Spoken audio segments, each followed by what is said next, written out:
अब जो नेक्स्ट है वो है क्रिस्टलाइन सॉलिड्स और अमोर्फस सॉलिड में डिफरेंसेस।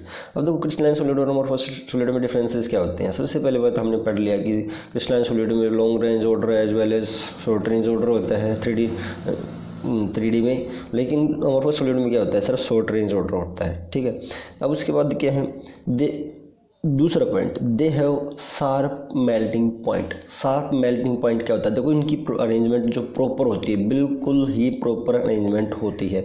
यानी अगर यहाँ से एक कंस्टिट्यूएंट पार्टिकल्स भी निकल जाता है तो वो सारा का सारा, अगर हम बात करते हैं, अगर हम गिलास को एक गिलास 20 गिलास लेते हैं, उनको एक प्रॉपर अरेंजमेंट के द्वारा रखते हैं, अगर हम बॉल लेकर उस गिलास के अरेंजमेंट के ऊपर फेंकते हैं, अगर बॉल लगते ही एकदम से गिर जाता है, तो वैसे ही शार्प का मतलब होता है बिल्कुल फिक्स्ड। तो इनका जो मेल्टिंग पॉइंट होगा वो फिक्स्ड होगा या शार्प होगा।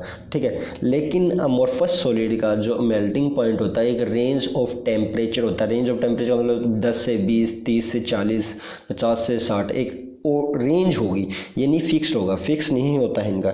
अब मैंने पहले बोला था कि जो क्रिस्टलाइन सॉलिड होते हैं वो एनआइसोट्रोपिक होते हैं और अमोर्फस सॉलिड जो होते हैं वो आइसोट्रोपिक होते हैं। अब जैसे ही हम क्रिस्टलाइन सॉलिड को काटते हैं तो they undergo a clean cleavage. ठीक है, तो अगर इनको हम काटते हैं किसी की सहायता से तो ये बिल्कुल ही क्लीन क्लीवेज देंगे। क्लीन क्लीवेज का मतलब इसके ऊपर शार्पनेस नहीं होगी, यानी रफ सरफेस एरिया नहीं होगा। उसके बाद they undergo an irregular cut. इनका कट कैसा होगा, इरेगुलर कट। ठीक है, उसके बाद uses of amorphous solid. Amorphous solid का यूजेस कहाँ पे करते हैं हम, घरों के अंदर, बस के जो क्या होते हैं शीशे होते हैं, लैब के अंदर जो शीशे होते हैं। ठीक है, जितने भी ग्लास हम यूज़ करते हैं लैब के अंदर वो अमोर्फस सॉलिड से बने होते हैं। उसके बाद हमारे जूतों की जो सोल होती है, मीन्स टू तली, उसको क्या, वो भी किससे बनी होती है, अमोर्फस सॉलिड से बनी होती है। व्हीकल्स के टायर्स हैं वो भी किससे बने होते हैं, अमोर्फस सॉलिड से बने होते हैं। और सबसे इम्पोर्टेंट आपने देखा होगा, जो हम क्या करते हैं सोलर प्लेट्स यूज़ करते हैं वो सिलिकॉन से बनी होती है और सिलिकॉन की एक अरेंजमेंट होती है। ठीक है, वो अरेंजमेंट वो भी किससे कैसे होती है, अमोर्फस सॉलिड के टाइप्स में होती है। और इसका काम क्या होता है, ये क्या करते हैं, सनलाइट को इलेक्ट्रिसिटी के अंदर कन्वर्ट करते हैं। अब आती है, देखो अमोर्फस, मैंने पहले बोल दिया कि अमोर्फस क्या होते हैं, सूडो सॉलिड्स होते हैं, यानी झूठे सॉलिड होते हैं, इसलिए इनको पढ़ना ज़रूरी नहीं है। हम इस यूनिट में जो पढ़ेंगे वो है अमोर्फस क्रिस्टलाइन सॉलिड्स। हमें क्रिस्टलाइन सॉलिड्स के बारे में पढ़ना है क्योंकि crystalline solid is a true solids, that's why. अब देखिए आगे, अब है क्लासिफिकेशन ऑफ क्रिस्टलाइन सॉलिड्स। अब देखो कंस्टिट्यूएंट पार्टिकल के ऊपर, कंस्टिट्यूएंट पार्टिकल जो प्रेजेंट है, आयन है, मॉलिक्यूल है या एटम्स है, इनके ऊपर हम क्रिस्टलाइन सॉलिड्स के अलग अलग तरीके से डिफाइन कर सकते हैं। इनके बेसिस पे हम इनको क्या करते हैं, अलग अलग तरीके से डिफाइन करते हैं। अब इसके लिए हम पढ़ते हैं page number 2।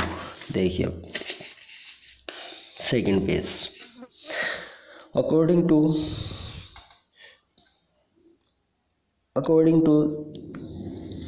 constituent particles they are separated into 4 types।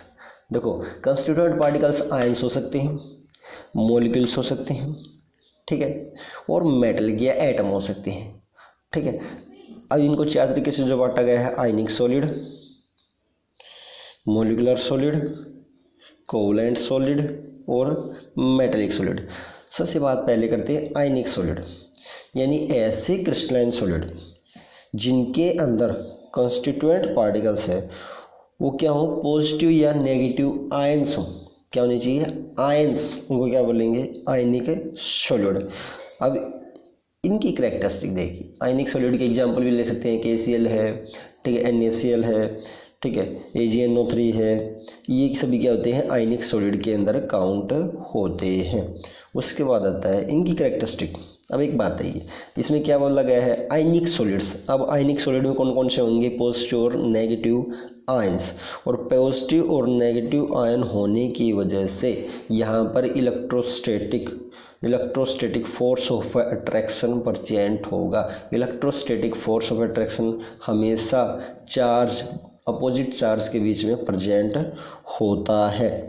अब जितना ज़्यादा अट्रैक्शन फोर्सेस होगा उतनी ही क्या होगी, बाइंडिंग ज़्यादा होगी, और उनका मेल्टिंग और बॉइलिंग पॉइंट क्या होगा, हाई होगा।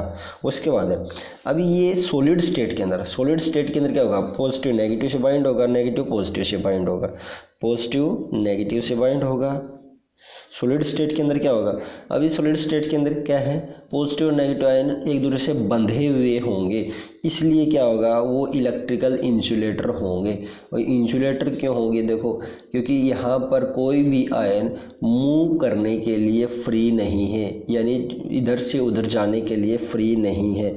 और हमें पता है कि इलेक्ट्रिसिटी वो किसकी वजह से होती है, due to the flow of ions and electrons, या तो इलेक्ट्रॉन की फ्लो से या आयन के फ्लो से। लेकिन यहाँ पर कोई भी आयन फ्री नहीं है मूव करने के लिए, ठीक है, इसलिए क्या होते हैं, इंसुलेटर होते हैं सॉलिड स्टेट के अंदर। लेकिन अगर हम बात करते हैं मोल्टन स्टेट की, मोल्टन स्टेट का मतलब होता है पिघली हुई अवस्था।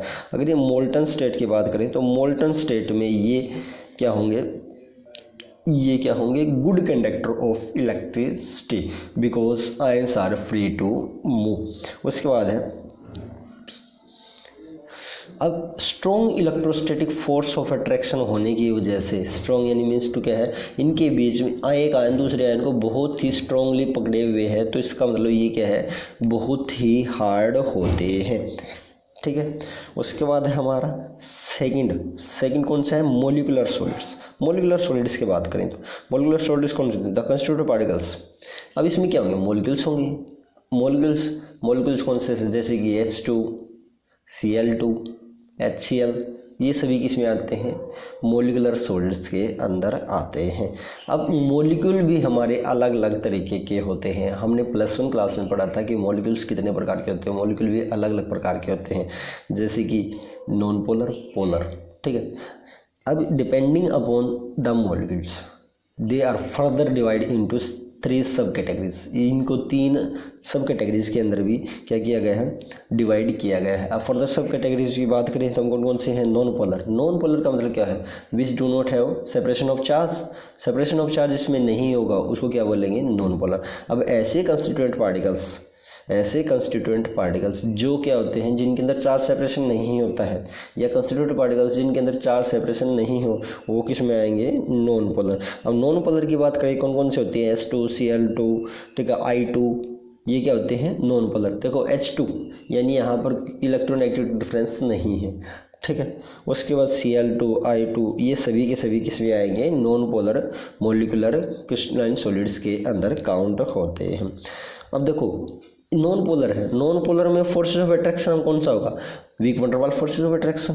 कौन सा फोर्सेस होगा, weak van der Waals forces of attraction. अब नॉन पोलर की कैरेक्टरिस्टिक क्या होंगी, अभी क्या होंगी, weak van der Waals forces है तो सबसे क्या होते हैं, वीक होता है। वीक होने की वजह से ये क्या होंगे, इनको आसानी से तोड़ा जा सकता है, ठीक है, आसानी से तोड़ सकते हैं, तो ये क्या होंगे, सॉफ्ट होंगे। अब ये क्या है, देखो इनके अंदर चार्ज सेपरेशन नहीं है, आयंस नहीं है, तो ये क्या होंगे, they are non conductor of electricity, या क्या होंगे, ये इंसुलेटर होंगे। उसके बाद है अब ये सॉफ्ट होंगे और मेल्टिंग और बॉइलिंग पॉइंट क्या होगा, लो, ठीक है। उसके बाद आता है पोलर मोलिक्यूल क्या होते हैं, पोलर का मतलब नाम से पता चल रहा है, ऐसे इसमें कंस्टिट्यूएंट पार्टिकल्स क्या होंगे, पोलर होंगे, यानी जिसके अंदर सेपरेशन ऑफ चार्ज होगा, जैसे कि HCl की बात करें, Cl है वो मोर इलेक्ट्रोनेगेटिव है, तो Cl के ऊपर क्या जाएगा, नेगेटिव चार्ज, और हाइड्रोजन के ऊपर पॉजिटिव चार्ज होगा। तो ऐसे मॉलिक्यूल जिसमें सेपरेशन ऑफ चार्जेस होता है वो किस में आएंगे, पोलर में। जैसे कि SO2 दे रखा है, दोनों में इलेक्ट्रोनेगेटिव डिफरेंस है। अब बात करते हैं ऐसे क्रिस्टलाइन सॉलिड जिसमें कंस्टिट्यूटिव पार्टिकल और पोलर मोलिक्यूल होंगे, उनको क्या बोलेंगे, पोलर मोलिकुलर सॉलिड। अब एग्जांपल कौन कौन से है, HCl है, SO2 है, HCl हो गया, SO2 है। अब इन मोलिक्यूल के बीच में डाइपोल इंटरेक्शन होगी, जो हमने 5 यूनिट में पढ़ा था, कौन सी, +1 की 5 unit state of matter, dipole interaction. इसमें क्या होगा, डाइपोल इंटरेक्शन में एक डाइपोल जो है, डाइपोल के अंदर 2 चार्जेस होंगे, पॉजिटिव और नेगेटिव। अब नेगेटिव किसको अट्रैक्ट करेगा, पॉजिटिव को, अनदर डाइपोल के। एक डाइपोल का जो पॉजिटिव क्या है पार्ट है वो अनदर डाइपोल के नेगेटिव पार्ट को क्या करेगा, अट्रैक्ट करेगा, और इसी अट्रैक्शन की वजह से ये क्या बनते हैं, ये सॉलिड बनते हैं। अब इनकी कैरेक्टरिस्टिक, दे आर सॉफ्ट, ये भी सॉफ्ट होंगे क्योंकि डाइपोल डाइपोल इंटरेक्शन भी क्या होता है, वीक होता है। उसके बाद है दे आर बैड कंडक्टर, अब इनमें भी या तो ना ही इलेक्ट्रॉन है और ना ही आयंस फ्री है मूव करने के लिए, ठीक है। देर मेल्टिंग और बॉइलिंग पॉइंट भी क्या होंगे, देर मेल्टिंग और बॉइलिंग पॉइंट भी क्या होंगे, हाइयर देन नॉन पोलर, क्योंकि इनके बीच में थोड़ा बहुत इंटरेक्शन है, और वो इंटरेक्शन कौन सा है, डाइपोल डाइपोल इंटरेक्शन।